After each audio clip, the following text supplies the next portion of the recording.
វិធីយកឈ្នះលើចំណុចខ្សោយរបស់ខ្ញុំពី Elmer Thomas សមាជិកព្រឹទ្ធសភាពីរដ្ឋ Oklahoma និទានរបស់គាត់កាលពីពេលខ្ញុំអាយុ15ឆ្នាំខ្ញុំមានទុក្ខមានការភ័យខ្លាចនិងខ្មាស់ខ្លួនឯងជាខ្លាំងខ្ញុំគឺជាមនុស្សដែលខ្ពស់ខុសពីក្មេងទូទៅដែលមានអាយុស្របាលគ្នាហើយស្គមដូចជាឈើចាក់ធ្មេញវាអញ្ចឹងកម្ពស់ដល់ទៅ6 ហ្វីតនិង2អ៊ីងឯទម្ងន់ខ្លួនវិញមានត្រឹមតែ118ផោនប៉ុណ្ណោះដោយសារតែខ្ញុំខូចពេកទើបខ្ញុំជាមនុស្សខ្សោយ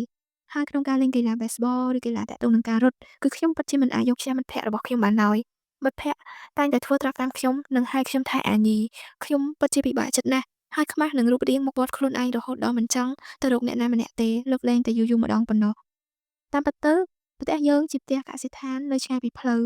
ឡោមព័ទ្ធទៅដោយព្រៃស្ដុកមានដើមឈើខ្ពស់ៗដែលគេមិនធ្លាប់កាត់តាំងពីបុរាណមកផ្លូវដែលនៅជិតផ្ទះបំផុតនោះគឺជាផ្លូវជាតិដែលមានចម្ងាយកន្លះម៉ៃមួយសប្តាហ៍ហើយមួយសប្តាហ៍ទៀតដែលខ្ញុំមិនបានជួបនឹងអ្នកណាម្នាក់សោះក្រៅតែពីឪពុកម្ដាយនិងបងប្អូនប្រុសស្រីរបស់ខ្ញុំប៉ុណ្ណោះ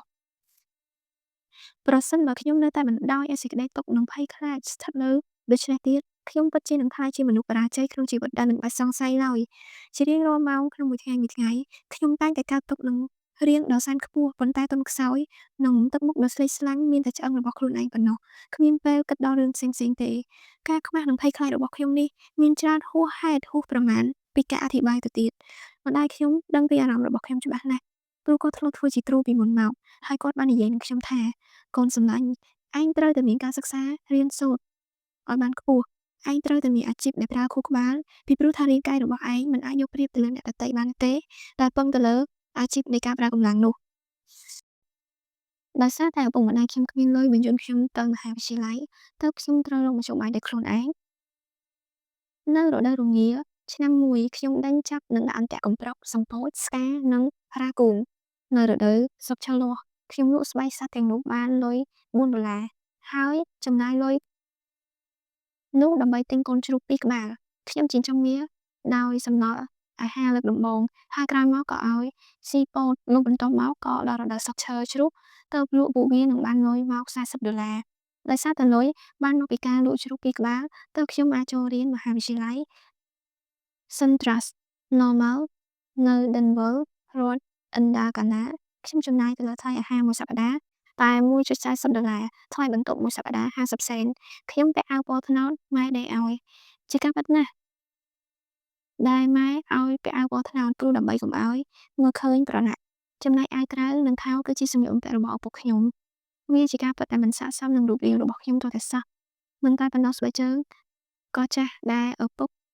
ឲ្យមកខ្ញុំមួយគូរាងចាស់បន្តិចរាងបុរាណបន្តិចតែពេលនេះវាយារអស់ហើយដូច្នេះទើបខ្ញុំត្រូវពាក់ទាំងរលុងបើមិនប្រយ័ត្នវានឹងរបូតចេញពីជើងខ្ញុំខ្មាស់គេមិនហ៊ានរាប់អានគេឡើយទើបសំងំនៅតែក្នុងបន្ទប់នឹងអានសៀវភៅក្នុងពេលនោះអ្វីដែលខ្ញុំចង់បានជាទីបំផុតគឺអាវក្រៅនិងខោថ្មីពីខាងមួយឈុតគឺខោដែលពាក់ទៅចេញរាងស្អាតនិងវាមិនធ្វើឲ្យខ្ញុំខ្មាស់គេតែប៉ុណ្ណោះក្រោយមកមិនយូរប៉ុន្មានមានហេតុការណ៍4កើតឡើងដែលជួយខ្ញុំឲ្យឈ្នះក្តីទុក្ខនិងឈ្នះអារម្មណ៍ដែលជាចំណុចខ្សោយរបស់ខ្ញុំហេតុការណ៍មួយក្នុងចំណោម4នេះឲ្យកម្លាំងចិត្តនិងសេចក្តីរំពឹងនិងជំនឿជឿជាក់ដល់ខ្ញុំថែមទាំងបដូរជីវិតខ្ញុំទាំងស្រុងនៅពេលក្រោយខ្ញុំសូមរៀបរាប់ពីហេតុការណ៍ទាំងនោះដោយសង្ខេបហេតុការណ៍ទី1ក្រោយពីរៀនគរុកោសល្យថ្នាក់បឋមសិក្សានៅមហាវិទ្យាល័យនេះបាន8សប្តាហ៍ខ្ញុំចូលប្រឡងប្រជែងនិងទទួលសញ្ញាបត្រចំណាត់ថ្នាក់លេខ3នេះសរឲ្យឃើញថាខ្ញុំមានសិទ្ធិជាគ្រូបង្រៀនតាមសាលារដ្ឋក្នុងជនបទសញ្ញាបត្រនេះកំណត់ពេលវេលាឲ្យយកទៅប្រើប្រាស់បានតែក្នុងរយៈពេល6ខែប៉ុណ្ណោះតែយ៉ាងណាក៏ដោយសញ្ញាបត្រមួយសន្លឹកនេះឯងជារឿងដំបូងដែលបង្ហាញឲ្យខ្ញុំដឹងថាខ្លួនខ្ញុំបានទទួលស្គាល់ការជឿជាក់ពីអ្នកដទៃក្រៅតែពីឪពុកម្ដាយរបស់ខ្ញុំផងដែរហេតុការណ៍ទី2ក្រុមប្រឹក្សាសាលាឯកជនមួយនៅ Happy Hollow សម្រេចចិត្តជួលខ្ញុំធ្វើជាគ្រូបង្រៀនដោយឲ្យប្រាក់ខែគិតក្នុងមួយថ្ងៃ$2ឬក្នុងមួយខែប្រហែលជា$60នេះគឺជារឿងមួយដែលបង្ហាញថាមានអ្នកជឿជាក់លើខ្លួនរបស់ខ្ញុំហើយហេតុការណ៍ទី3ពេលបានប្រាក់ខែជាលើកដំបូងភ្លាមខ្ញុំក៏ដើរតម្រង់ទៅហាងទិញទំនិញដើម្បីទិញសម្លៀកបំពាក់គឺអាវនិងខោមួយកំភ្លែដែលខ្ញុំអាចស្លៀកដោយគ្មានការខ្មាស់អៀនឧបមាថាបច្ចុប្បន្នមានគេឲ្យលុយខ្ញុំ$1,000,000ខ្ញុំនឹងមិនរំភើបសប្បាយចិត្តសូម្បីតែពាក់កណ្ដាលនៃការដែលខ្ញុំសប្បាយចិត្តនៅពេលដែលខ្ញុំបានធ្វើជាម្ចាស់លើខោអាវមួយកំភ្លែនៅពេលនោះទេទោះបីវាជាខោអាវដែលខ្ញុំបានទិញវាមកដោយតម្លៃតែប៉ុន្មាន$ក៏ដោយហេតុការណ៍ទី4ខ្ញុំមកដល់ផ្លូវបំបែកដ៏សំខាន់ពិតប្រាកដនៃជីវិតជាជ័យជំនះដ៏អស្ចារ្យលើកដំបូងក្នុងការតស៊ូនិងការអៀនខ្មាស់ និងចំណុចខ្សោយរបស់ខ្ញុំពលគឺជាហេតុការណ៍ដែលកើតឡើងតែមានការតាំងពីពលមួយគឺ Putnam Country Fair ដែលគេធ្វើជាប្រចាំនៅទីក្រុង Melbourne រដ្ឋ Indiana ម្ដាយខ្ញុំបានជំរុញឲ្យខ្ញុំចូលប្រកួតថ្លែងបាវកថាដែលគេបង្កើតឡើងក្នុងពិធីនេះសម្រាប់ខ្ញុំផ្ទាល់គំនិតនេះគឺជាការស្រមើស្រមៃច្រើនជាងព្រោះខ្ញុំខ្លាចការនិយាយសន្ទនាទៅរកគេណាស់ជាពិសេសគឺនិយាយទៅរកមនុស្សច្រើនបែបនេះខ្ញុំកាន់តែខ្លាចជាងធម្មតាតែការជឿជាក់របស់ម៉ែដែលមានចំពោះខ្ញុំគឺជារឿងដ៏គួរឲ្យតាក់ទាញជាខ្លាំងគាត់ស្រមៃថាអនាគតរបស់ខ្ញុំនឹងរុងរឿងគាត់មានជីវិតរស់នៅដែលរំពឹងថាខ្ញុំនឹងរីកចម្រើនគឺជំនឿរបស់គាត់ដែលមានចំពោះខ្ញុំនេះឯងដែលបង្ខំមិនឲ្យខ្ញុំបដិសេធសំណូមពររបស់គាត់ទៅខ្ញុំព្រមចោះឈ្មោះចូលប្រកួតប្រធានបទដែលខ្ញុំជ្រើសរើសមើលទៅដូចជាខ្ញុំមានចំណេះដឹងជ្រៅជ្រះនិងយល់ដឹងពីរឿងនោះច្រើនខ្លាំងណាស់រឿងនោះគឺវិចិត្រសិល្បៈនិងសាមញ្ញសិល្បៈរបស់អាមេរិកនិយាយតាមត្រង់ពេលខ្ញុំត្រៀមប្រធានបទនិយាយខ្ញុំគ្មានចំណេះដឹងអ្វីសោះថាសាមញ្ញសិល្បៈគឺជាអ្វីតែខ្ញុំគ្មានខ្វល់អ្វីឡើយព្រោះអ្នកស្ដាប់ក៏ប្រហែលជាគ្មានចំណេះដឹងអំពីរឿងនេះដូចគ្នាខ្ញុំនៅចាំបានថាខ្ញុំវឹកហាត់និយាយពាក្យសម្ដីពីរោះរណ្ដំជាមួយនឹងដើមឈើនិងគោក្របីរាប់រយដងខ្ញុំប្រាថ្នាជាខ្លាំងចង់ឲ្យការថ្លែងបាវកថានេះប្រព្រឹត្តទៅបានលទ្ធផលល្អហើយជាបាវកថាដែលនិយាយអំពីផ្ដោតទៅលើទម្ងន់របស់អារម្មណ៍ដើម្បីឲ្យបានពេញចិត្តពេញថ្លើមលទ្ធផលរបស់ខ្ញុំបានទទួលរង្វាន់លេខ1ខ្ញុំចម្លើយក្នុងចិត្តណាស់ដែលបានទទួលការស្រែកហូស្វាគមន៍ពីមហាជនព្រមទាំងមិត្តសិស្សានុសិស្សជាច្រើនដែលធ្លាប់ធ្វើត្រាប់តាមខ្ញុំនឹងហៅខ្ញុំថាអញីសុទ្ធតែមកផ្ទះខ្នងខ្ញុំហើយនិយាយថាខ្ញុំដឹងថាអញពិតជាឈ្នះ Elmer ចំណែកម្ដាយខ្ញុំគាត់អោបខ្ញុំនឹងយំដោយភាពរីករាយមោទនភាពចំពោះខ្ញុំជាខ្លាំងតាមរយៈការពិនិត្យជីវិតរបស់អតីតកាលរបស់ខ្ញុំយល់ឃើញថាការពិតការឈ្នះការប្រកួតថ្លៃបាវកថាលើកនោះគឺជាចំណុចបត់បែនដ៏សំខាន់នៅក្នុងជីវិតរបស់ខ្ញុំ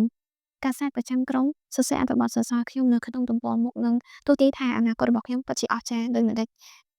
ខ្លះនៅក្នុងកាសែតរបស់ពួកគេការឈ្នះបាវកថាលើកនោះជាហេតុធ្វើឲ្យខ្ញុំខ្លាចជាមនុស្សមានជំនាញបទសម្លេងមានគេស្គាល់ពេញស្រុកពេញភូមិ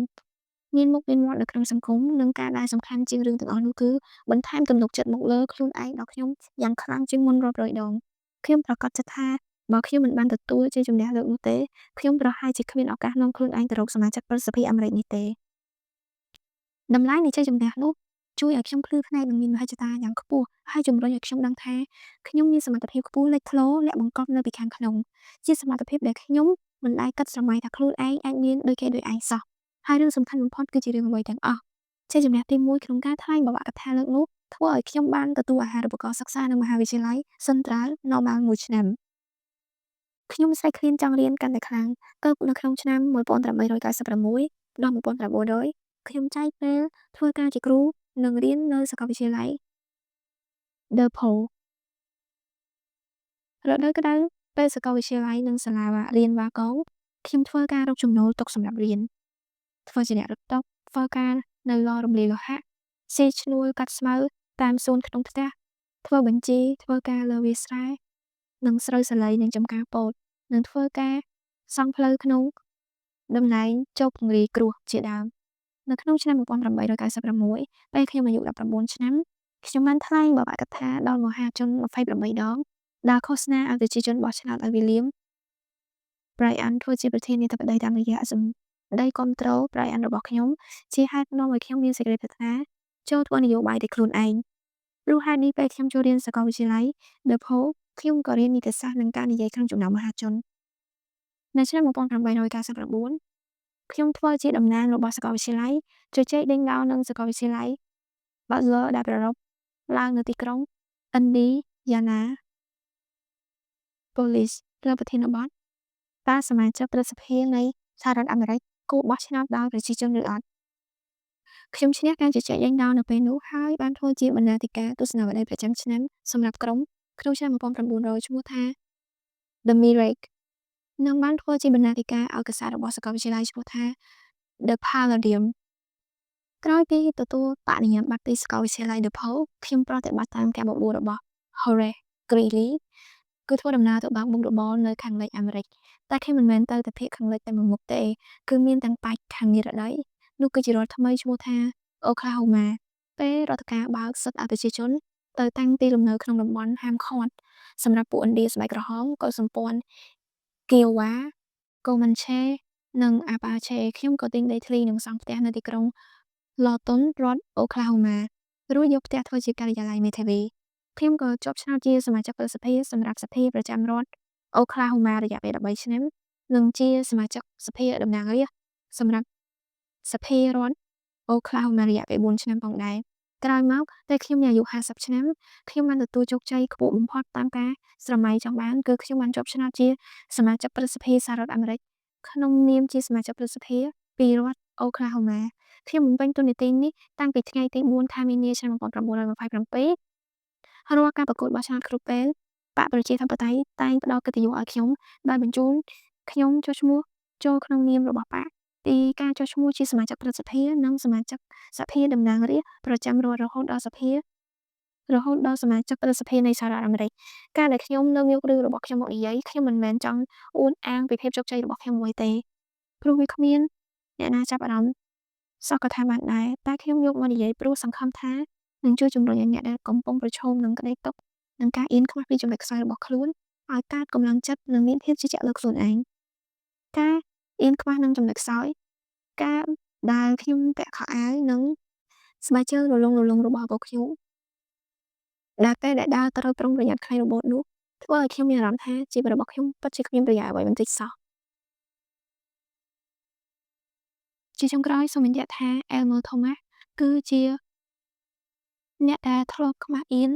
កាលពីនៅក្មេង ព្រោះស្លៀកពាក់ខោអាវមិនដែលចេញរាងនោះ បានទទួលបន្ទុកនៃការបោះឆ្នោតថាជាមនុស្សដែលតែងខ្លួនសង្ហាបំផុតនៅក្នុងសភាជាន់ខ្ពស់របស់អាមេរិក